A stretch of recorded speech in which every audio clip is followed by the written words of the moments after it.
What if everything you've been told about success, leadership, and influence is a lie? What if the real reason people follow you has nothing to do with power, money, or talent, but with something far more hidden, far more dangerous, and far more life changing? Part 1: Opening and Redefining Leadership. Have you ever wondered why some people can walk into a room and instantly change its energy, while others, no matter their wealth, power, or title, leave it cold and lifeless? Why do we gather in groups, in conferences, in stadiums, even in tiny rooms lit only by a dim lamp, when technology already allows us to consume every piece of knowledge from the comfort of our screens? Why do we still crave being here, together, breathing the same air, listening to the same words, feeling the same heartbeat of the crowd? The answer is both shocking and simple. Because leadership is not about information. It is not about data or titles or the brilliance of the slides on a screen. It is about something far more human, far more primal, something that has burned inside us since the first fires lit up the caves of our ancestors. Leadership is about connection. It is about belonging. And ultimately, it is about choosing to follow. Welcome to Limitless Mindset. If you're new here, hit that subscribe button right now. Support the channel so we can continue to create powerful, thought-provoking videos like this. Content that not only informs you, but shakes you awake. That doesn't just speak to your mind, but speaks directly to your soul. Now, let me ask you something that might sting a little. Have you ever realized that most of the people you call leaders are not leaders at all? They're managers, supervisors, bosses, maybe even dictators of small kingdoms. They give orders, they sign paychecks, they make demands, and yet behind the facade of authority, something is missing. Because a leader without followers is no leader at all. The shocking truth, the truth that most corporations, governments, and institutions do not want you to know, is this: leadership has nothing to do with rank, nothing to do with wealth, nothing to do with intelligence, and nothing to do with titles. Leadership is a choice. It is measured only by one thing: do people willingly follow you? Think about that carefully. If people obey you because they fear the consequences, that is not leadership. If they perform tasks because you pay them, that is not leadership. If they raise their hand only because they feel they have no choice, that is not leadership. Leadership begins only when someone stands up and says, "I choose to go where you are going. I want to walk this path with you." That moment of voluntary commitment is the sacred spark of true leadership. But here lies the great dilemma of our age. We confuse manipulation with inspiration. We have built entire industries on manipulation: discounts, fear tactics, promotions, flashy features, endless gimmicks. All of them are designed to push us, to squeeze us, to trick us into action. And yes, manipulation works. It can sell products, it can raise numbers, it can get people moving. But it cannot hold their hearts. It cannot buy loyalty. It cannot create the kind of unshakable trust that makes people walk through fire with you. Manipulation costs more money, creates more stress, and leaves everyone, both leaders and followers, exhausted and empty. In contrast, inspiration is a different force altogether. It is quieter, subtler, but infinitely more powerful. Inspiration does not push, it pulls. It does not demand, it invites. It does not exploit fear, it ignites belief. When you inspire people, they follow you not for a paycheck, not for survival, not for convenience, but because they see in your cause a reflection of their own soul. They follow you not because they must, but because they want to. This distinction, manipulation versus inspiration, marks the line between leaders who fade into irrelevance and leaders who change the course of history. And it is this distinction that explains why we still gather, still travel, still leave our screens behind to come together in real spaces. Because no matter how advanced our technology becomes, inspiration cannot be downloaded. It must be experienced. Think of the last time you were part of something bigger than yourself. Maybe it was a concert where the entire crowd sang in unison, and for a fleeting moment you felt as though you were not a single individual, but part of a greater body. Maybe it was a sports game where the stadium erupted with joy, strangers hugging strangers as if they had been family all their lives. Maybe it was a movement, a protest, a community event where you felt in your bones that the people around you shared your values, your struggles, your vision of the world.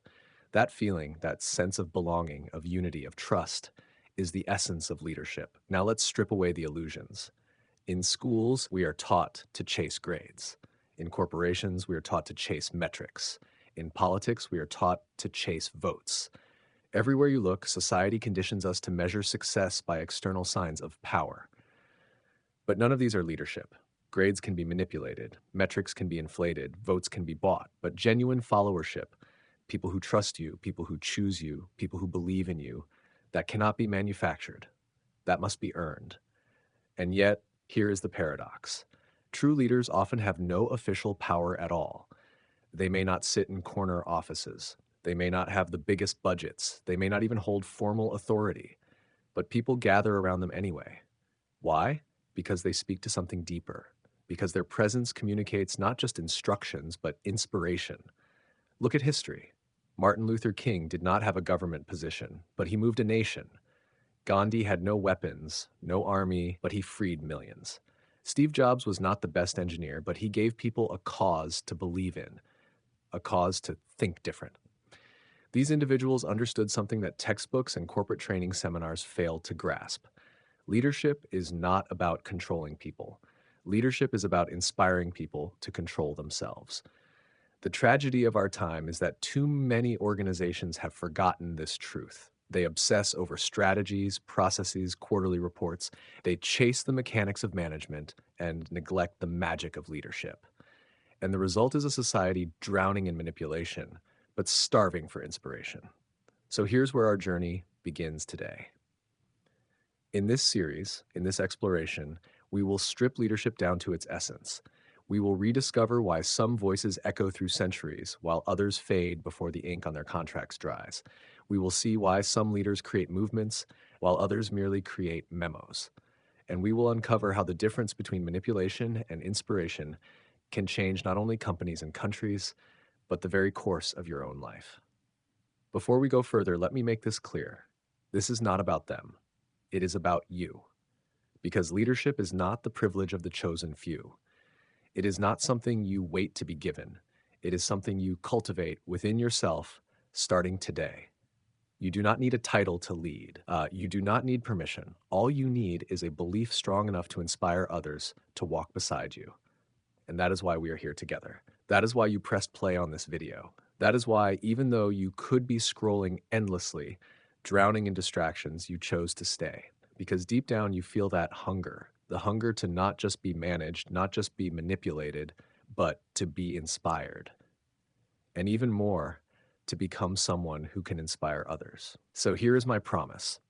If you stay with me until the end of this journey, you will see leadership in a way you never have before. You will see why the greatest leaders of history had nothing more than conviction in their hearts, clarity in their words, and the courage to invite others into their vision. And you will see that you too can begin this path, starting not someday, not when you get promoted, not when the world gives you permission, but right now. Because leadership does not begin when others recognize you. Leadership begins the moment you choose to lead yourself, and by doing so, inspire others to follow. So let me ask you, before we continue, who in your life do you follow willingly? Not because you have to, but because you want to. And more importantly, what would it take for others to say the same about you? Comment your thoughts below. I want to hear your reflections, because this is not just a monologue, it is a conversation, and your voice matters. Part 2, The Golden Circle, Thinking from Why. Most of us live and work in a world where the first question people ask is, what do you do? It's a safe question, a factual one. We answer with our job titles, our products, our roles, the services we provide. And yet, deep down, something about this ritual feels incomplete. Because what we do is not the full story of who we are. What we do is only the surface. It's like judging the depth of the ocean by the foam on its waves. The true current, the real force that drives us, lies beneath. That force is our why. The Golden Circle is perhaps the simplest yet most profound framework for understanding leadership and influence. Imagine 3 concentric circles. On the outside is what. This is the easiest to define. It's the products you make, the services you offer, the tasks you perform. Move one layer inward and you find how. These are the unique processes, the strategies, the differentiating features that set you apart. But at the center, at the beating heart, lies why. This is the cause, the purpose, the belief that compels you to exist in the first place. Very few people and very few organizations can clearly articulate this inner circle, and that is why so few truly inspire. We have been conditioned to think from the outside in. We start with the obvious, what we do, and sometimes if we're sophisticated, we move toward how we do it. But rarely do we venture inward to the why. The irony is that this is completely backwards. Those who inspire, those who move us, those who change the world, they start with why. They think, act, and communicate from the inside out. Consider Apple. On the surface, Apple is just another technology company. They make computers, phones, and devices just like countless others. Their competitors have access to the same factories, the same engineers, the same consultants, and the same media outlets. Yet Apple stands apart. Why? Because they don't sell you what they make. They sell you why they exist. Apple's communication is not about the technical specifications first. It begins with belief. We believe in challenging the status quo. We believe in thinking differently. That's their why. Then they move to the how. We challenge the status quo by making our products beautifully designed, simple to use, and user-friendly. Finally, they reveal the what. We just happen to make great computers. Want to buy one? The order of information is the difference between a commodity and a cause. One way of speaking tells you what they sell. The other way of speaking invites you into a belief system. And this is why people don't just buy Apple products, they join Apple. They line up overnight, not only because they want a new phone, but because they want to be part of a movement that says, I am different, I am creative, I stand against the ordinary. What Apple understands, and what so many others forget, is this. People don't buy what you do, they buy why you do it. What you do is merely tangible proof of what you believe. This distinction changes everything. If you define yourself by what, you are always vulnerable to competition. Another company can copy your product, undercut your price, or offer more features. But if you define yourself by why, then competition becomes irrelevant. No one can copy your purpose. No one can replicate your belief. And when your customers, your employees, your followers share that belief, they stay with you, not because of convenience, but because of loyalty. Think about your own life. How often do you explain yourself in terms of what you do? I'm an engineer. I'm a teacher. I'm an entrepreneur. These are descriptions of activity, not of identity. They are external. But the leaders who inspire us do not introduce themselves with what. They speak in terms of why. Martin Luther King did not stand on the steps of Washington and declare, I am a preacher. He declared, I have a dream. That dream was not a task list. It was a vision of the world he believed should exist. And it resonated with millions because it aligned with what they believed too. The power of why is rooted not in rhetoric, but in biology. Our brains are structured to understand the golden circle. The outer circle, the what, corresponds with our neocortex, the part of the brain responsible for logic, analysis, and language. But the middle and inner circles, the how and the why, correspond with the limbic brain. This is the part responsible for feelings, behavior, and decision-making. Crucially, the limbic brain has no capacity for language. This explains why decisions often just feel right. We make choices emotionally and justify them rationally. That's why you can't always explain why you love your spouse, why you trust your friend, or why you are drawn to one brand over another. You feel it before you can explain it. This is why starting with why works.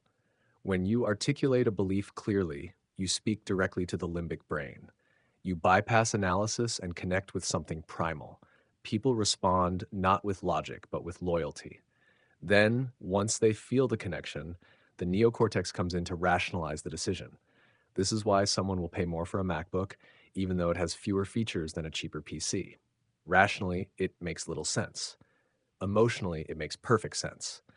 Owning that product signals something about who they are. It aligns with their why. The concept of authenticity suddenly becomes clear in this light. People often say, be authentic, but what does that mean? Authenticity is nothing more than consistency between what you do and why you believe. If everything you say and everything you do proves what you believe, you are authentic. If you claim one set of values but your actions tell another story, you are a manipulator. Trust emerges when people sense that you truly believe what you say you believe. That alignment is irresistible. Organizations that lead with why attract not only customers that but also employees who feel a sense of belonging. Imagine a company where the CEO, the receptionist, the engineer, and the janitor are all equally committed to the same purpose. That organization becomes unstoppable because everyone sees themselves as part of the mission. It's no longer about clocking in hours, it's about advancing a cause. On the other hand, when companies lose sight of their why, they drift. They obsess over what? New products, new features, new tactics, and hope the market will notice. They may achieve short term gains, but over time their message blurs. They become indistinguishable from their competitors. And the tragedy is that they created this problem themselves by forgetting to start with why. But the golden circle is not only for corporations and public figures, it is for you sitting here listening. What is your why? Why do you get out of bed in the morning? Why does your life matter? These questions are not about status or success. They are about meaning. Without a clear why, we drift from task to task, job to job, hoping the next promotion or the next purchase will bring fulfillment. But fulfillment is not something you find. It is something you align with when your actions prove your beliefs. When you live with clarity of why, your life changes. You stop competing to be better than others. You start striving to be more of yourself. You stop chasing every opportunity that comes your way. You start filtering choices through the lens of your purpose, and people notice. They sense your conviction. They trust you. They want to walk with you. Because people are not drawn to perfection, they are drawn to authenticity. Let me paint the contrast more vividly. Imagine two leaders in the same industry. The first one communicates like this: we make the highest quality products on the market. Our prices are competitive. Our service is efficient, logical, factual, reasonable, but uninspiring. The second one communicates like this: we believe the world can be simpler. We believe technology should free you, not frustrate you. That's why we design products anyone can use with ease. We just happen to make computers. Same industry, same resources, but one speaks to the head while the other speaks to the heart. Which one would you follow? When you start with why, you invite people into a story bigger than themselves. You transform customers into loyal fans, employees into passionate advocates, and strangers into believers. You stop selling and start inspiring. And once inspiration takes root, it spreads. People who believe what you believe will tell others. They will share your story as if it were their own. Because in truth, it is. The golden circle is not just a model, it is a mirror. It reflects back to us the way we make decisions, the way we build trust, the way we find meaning. It asks us to invert the order of our lives, to stop starting with what, to stop obsessing over how, and to begin always with why. So let me ask you, what is your why? Not your job, not your title, not your achievements, but your cause, your belief. The thing that if it were gone tomorrow would leave you feeling empty. Once you know that, everything else, how you do it, what you create, becomes proof of who you are. And that is the foundation of leadership that lasts. Part 3. The biology of trust and belonging. Trust. It is a small word, easy to say, but heavy with meaning. We all know when we feel it, and we all know when it is broken. Trust is not a contract signed in ink, not a checklist of obligations, not even the consistent reliability of someone who always shows up on time. Trust is a feeling. It is a human experience born not in the rational mind, but in something much deeper, our biology. The human brain, magnificent and complex, evolved in layers. On the outside sits the neocortex, the part of us that reasons, analyzes, and speaks. It allows us to calculate, to invent language, to solve equations, but buried beneath it lies the limbic brain, older, more primal, and infinitely more powerful when it comes to shaping human behavior. This is the seat of emotion, of loyalty, of decisions that shape our lives. It is in this part of the brain that trust is born. And here is the paradox. The limbic brain has no capacity for language. We cannot explain trust with words. We can only feel it. This is why we say, it just feels right. This is why we sense when someone is lying, even if we cannot prove it. This is why you can meet a stranger, exchange only a few words, and somehow know whether you want to do business with them or not. Our biology is always scanning, searching, reading signals beyond the surface because survival has always depended on our ability to know who we can trust. We are social animals. Unlike predators who rely on sharp claws or swift legs, our greatest strength has never been individual power. It has been our capacity to form tribes, communities, cultures. A single human is fragile. A human surrounded by those who share the same values and beliefs is unstoppable. That is why the most basic human desire is to belong. Before wealth, before success, before ambition, we crave belonging. We crave the safety of knowing these people see the world the way I see it. These people will protect me, and I will protect them. Think of the times when trust flourishes. A family gathered around the dinner table, laughing and sharing stories. A team working late into the night, not because they are paid overtime, but because they believe in the mission and refuse to let one another down. Soldiers who would rather risk their own lives than abandon a comrade. In each case, trust transforms ordinary circumstances into extraordinary bonds. Now think of the opposite. When trust is absent, fear takes its place. In an organization without trust, everyone looks out only for themselves. Meetings become battlegrounds. Colleagues hide mistakes, hoard credit, protect their territory. Stress skyrockets. Creativity dies. Because in an environment where you cannot rely on others, survival becomes individual. And when survival is individual, the group collapses. History gives us brutal examples. Lehman Brothers, once a giant of finance, fell not over years but within days. Why? It was not simply because of bad numbers or risky deals. Other companies survived scandals and economic crises.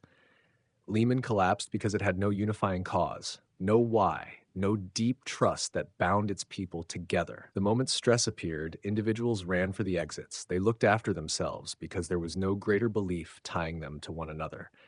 The absence of trust made collapse inevitable. Contrast that with great organizations, those that endure storms and scandals. When crisis comes, they do not scatter, they close ranks. They rally around one another, not because they are forced to, but because the trust built over years tells them, if I fall, they will catch me. If they fall, I must catch them. That invisible bond is the difference between survival and collapse. Trust, however, is not automatic. It is cultivated. It is born when people consistently see their own beliefs reflected in the actions of those around them. That is why symbols matter. A Harley-Davidson logo tattooed on a biker's arm is not just an advertisement, it is a declaration of identity. It signals, this is who I am, and if you wear this too, you are one of us. A flag waving in the wind is just colored fabric, but when someone burns it, entire nations feel personally attacked. Why? Because the flag represents values and beliefs. Attack it, and you attack me. The same is true in companies.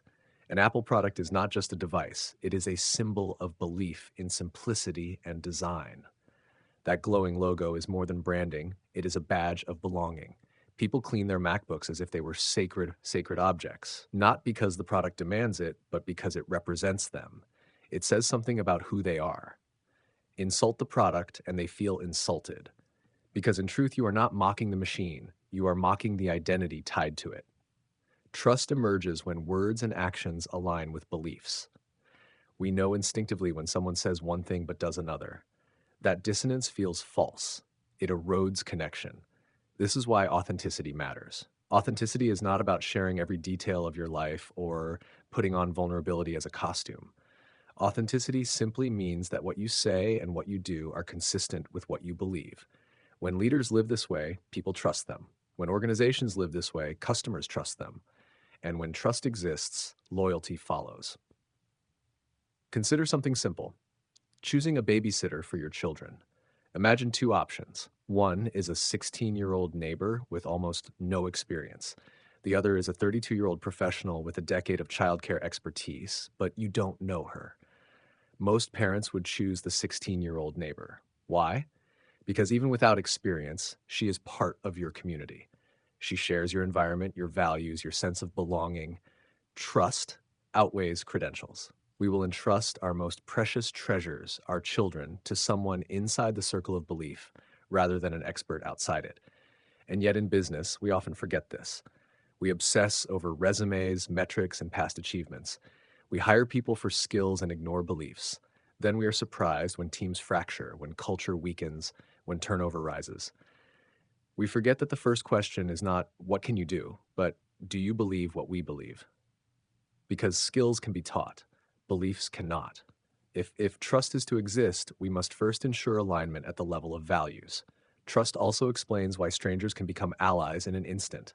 Imagine traveling to a foreign country where you do not speak the language. Suddenly, you overhear someone speaking your native tongue. Instantly, a bond forms. You feel safer. You feel connected. You might even strike up a conversation, share a meal, exchange advice, like all because of that small signal of belonging. The connection feels real because it is real. When we sense shared values, we relax. We extend trust, and trust opens the door to cooperation. Now, bring this closer to leadership. A leader's job is not to control people, it is to create an environment where trust can flourish. Because when trust is present, people take risks. They innovate, they speak up, they admit mistakes, they explore unknown territory, confident that even if they fail, the group will support them. In the absence of trust, people play it safe. They avoid blame, they protect themselves. Progress slows to a crawl. This is why culture is not a slogan on the wall. Culture is a set of shared values and beliefs lived out daily. It is the invisible contract that says, here you are safe. Here we protect one another. Here you belong. And belonging is not just a nice to have, it is the most basic need of every human heart. Without belonging, we wither. With belonging, we thrive. The biology of trust and belonging explains why true leadership cannot be reduced to authority or strategy. It explains why manipulation may win short term gains but destroys long term loyalty. It explains why, in a world flooded with choices and distractions, the only way to truly stand out is not by shouting louder, but by believing deeper and living in a way that proves it. So the question becomes, what signals are you sending to the people around you? Are your actions aligned with your beliefs, or are you asking others to trust words that have no proof? Are you building a community where people feel safe to take risks, or one where everyone must guard their back? The difference will determine not only your success, but the depth of the loyalty you inspire. Because at the end of the day, trust is not optional. It is the foundation. Without it, you have transactions. With it, you have transformation. And transformation is the very essence of leadership. Part 4. Lessons in inspiration. Inspiration has always been the invisible force that separates what is ordinary from what is extraordinary. Yet in the world we live in, the word itself has been diluted, tossed around carelessly in marketing campaigns, slogans, and shallow messages that sparkle for a moment before vanishing like smoke. True inspiration is rare. It is not about hype, not about tricks, and not about temporary excitement. It is about planting a vision so deep in the hearts of people that they willingly choose to take risks, to endure discomfort, and to act with conviction. When inspiration is present, people do not simply consume, they commit. They do not just agree, they believe. The problem is that many organizations mistake novelty for inspiration. They roll out shiny new features, flashy packaging, and endless variations of the same product, hoping the public will be dazzled long enough to open their wallets. Take something as simple as toothpaste.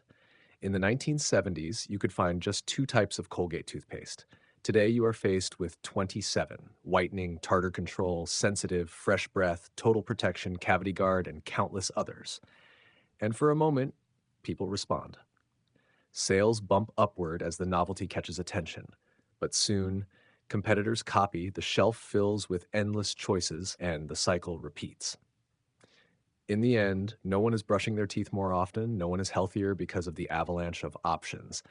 And the companies themselves are left asking the tragic question, how do we differentiate ourselves? They created their own trap, mistaking novelty for innovation, and then became prisoners of their own tactics. Real innovation is different. It does not merely add features, it changes behavior, it shifts industries, it alters the course of daily life. Adding a camera to a phone was a novelty at first, but when Apple reframed it as a way to capture and share life instantly with others, it became transformative. Inspiration always comes from showing people not just what is new, but what is possible. But even innovation is not enough on its own. Inspiration is what breathes life into innovation. A brilliant invention can still fail if it is not framed with a compelling why. Look at TiVo, one of the greatest paradoxes of the modern technology era. TiVo had everything in its favor: cutting edge engineers, flawless execution, generous funding, and a product that was revolutionary. It could pause live television, skip commercials, memorize viewing habits, and record automatically. Objectively, it was a marvel. Yet TiVo was a financial disaster. The public shrugged and said, I don't need it. Why? Because TiVo spoke only to the what. Their message was feature driven. We have a product that records your shows, skips ads, and remembers your preferences. They targeted the logical mind, the part of the brain that processes information but does not drive behavior. They failed to touch the deeper why. Imagine if they had framed it differently. If you are the kind of person who values control over your life, who wants freedom from schedules and commercials, we built this product for you. Suddenly, the features would not just be tools, they would be proof of a belief. With that message, they might have inspired. Without it, they vanished into the graveyard of failed innovations. Now contrast TiVo with Martin Luther King. On a hot August day in 1963, 250,000 people stood shoulder to shoulder on the National Mall in Washington, D.C. No social media, no mass emails, no viral campaigns, no targeted ads. Just conviction. What drew them there was not a plan. It was a dream. King did not stand before the crowd and declare, I have a plan. He declared, I have a dream. He did not speak in bullet points or policy statements. He spoke from the heart about a world that did not yet exist but could exist. And because he articulated what millions already carried in their hearts, his dream became their dream. They traveled for hours, gave up work, endured the heat, not for him, but for themselves, for the vision of the America they wanted to live in. This is the essence of inspiration: to paint a picture of the future so clear, so compelling, that others choose to make it their own. The power of a dream is not in its precision, but in its resonance. People will sacrifice comfort, take risks, even give their lives when they are inspired by a vision that aligns with their deepest beliefs. Leadership, at its core, is this act of inspiring through vision. Let me illustrate with a story. Imagine you and a group of strangers are stranded on a deserted island after a storm wrecks your boat. The group is afraid, hungry, and uncertain. One man stands up and says, we need to organize. You look for food, you build a fire, you make a boat. Let's take a vote. His words are logical, his instructions practical. But soon, doubt creeps in. Do we really know how to build a boat? Will the fire keep us safe? His leadership inspires compliance, but not conviction. Then another man stands up. He says, as, as we came in, I saw smoke rising on the west side of the island. I believe there is a fishing village there. If we can reach it, we will find help. The journey will be hard. We must cross the forest, climb rocks, and face dangers. But if you come with me, we will make it. Something shifts. He has no proof, no photographs, no evidence, just belief. Yet people follow him not because of certainty, but because of vision. They volunteer to take the risk. They sweat, they bleed, they cut through the jungle, and they reach the place. There is no village. Was he lying? No, because the point was not the destination, it was the journey. In striving toward a dream, the group discovered their own capacity. They learned they could cross rivers, climb mountains, endure hardship, and with that knowledge, they now had the strength to survive anywhere on the island. That is leadership, not promising guarantees, but inspiring belief. This parable shows the hidden truth about inspiration. It is less about the outcome and more about the transformation it creates in people along the way. A leader who inspires does not merely deliver results. They build resilience, courage, and unity. They turn followers into believers and believers into co-creators. The tragedy of manipulation is that it creates only repeat business, not loyalty. A discount may bring people back once, but they will leave the moment a competitor offers more. Loyalty is different. Loyalty means someone will stay even when there is a cheaper, easier option. They will stay because their identity is tied to you, because doing business with you or standing with you affirms who they are.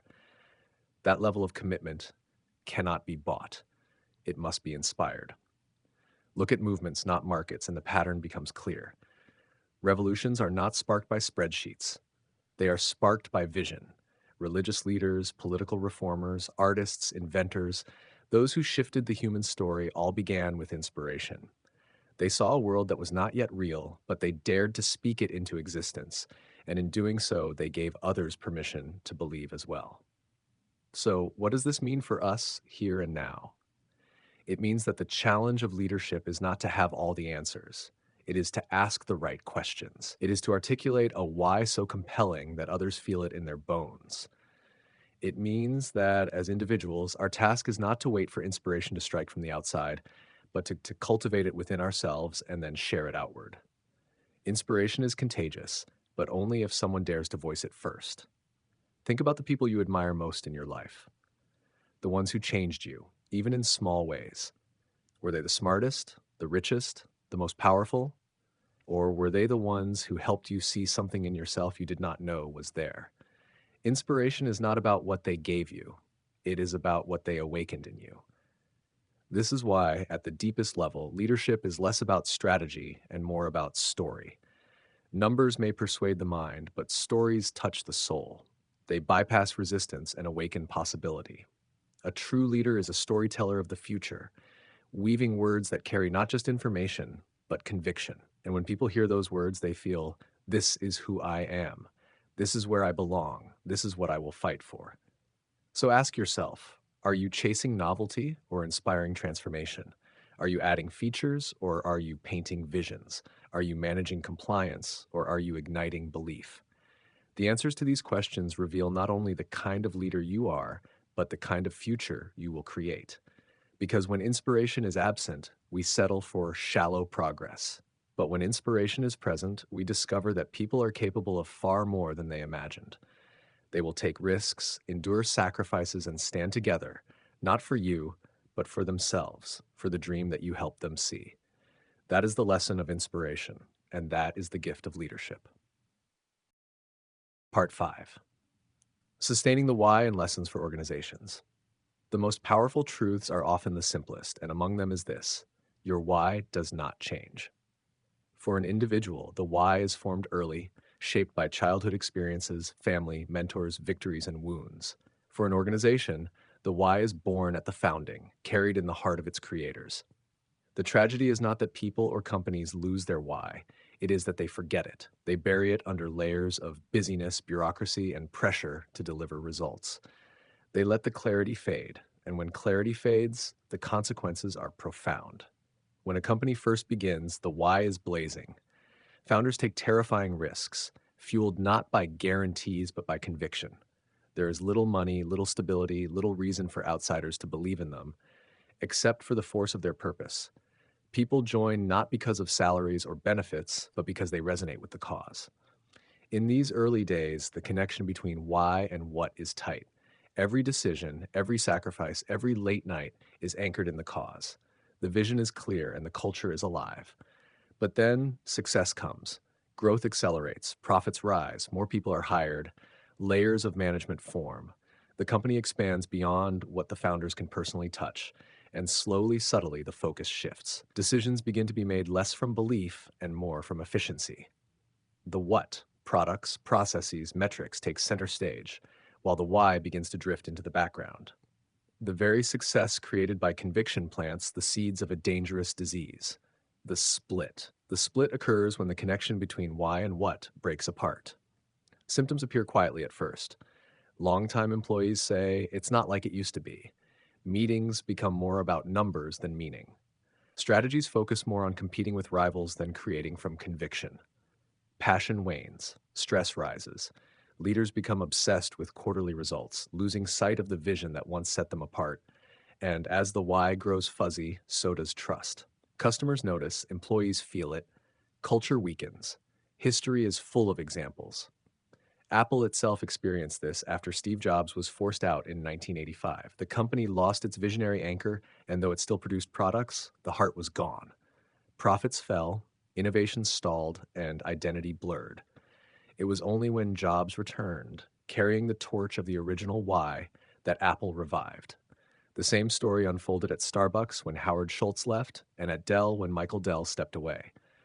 The founders returned, not because they were the best managers, but because their presence reignited the why. They reminded everyone why they were there in the first place. The lesson is clear. Succession is not merely about finding someone who can manage the what, it is about ensuring the why survives. Too often, organizations promote or hire leaders based on technical expertise or operational excellence, forgetting that these are how skills. Necessary, yes, but not sufficient. Without a custodian of the why, organizations inevitably drift. The most enduring organizations understand the importance of partnerships between visionaries and operators.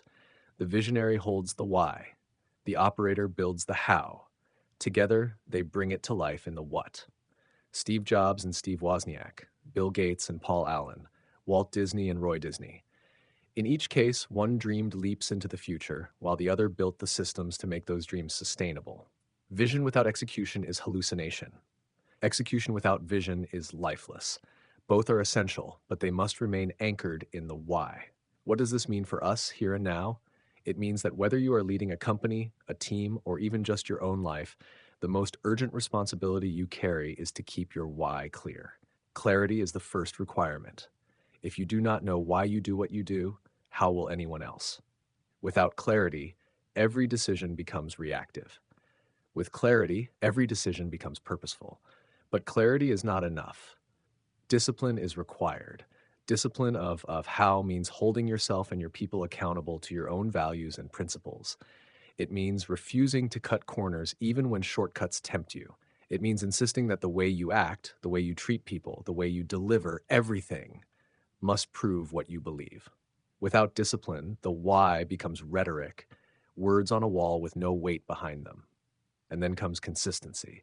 Consistency of what means that everything you produce, every service you offer, every product you release is proof of your belief.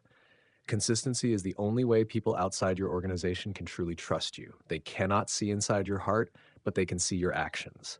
If your what aligns with your why, they will know it. If it doesn't, they will feel it. Trust is built not in words, but in the alignment of belief and behavior. This is what authenticity really means. Too often, authenticity is reduced to a vague suggestion: be yourself. But authenticity is not about self expression, it is about congruence. It is the discipline of ensuring that everything you say and everything you do is evidence of what you truly believe.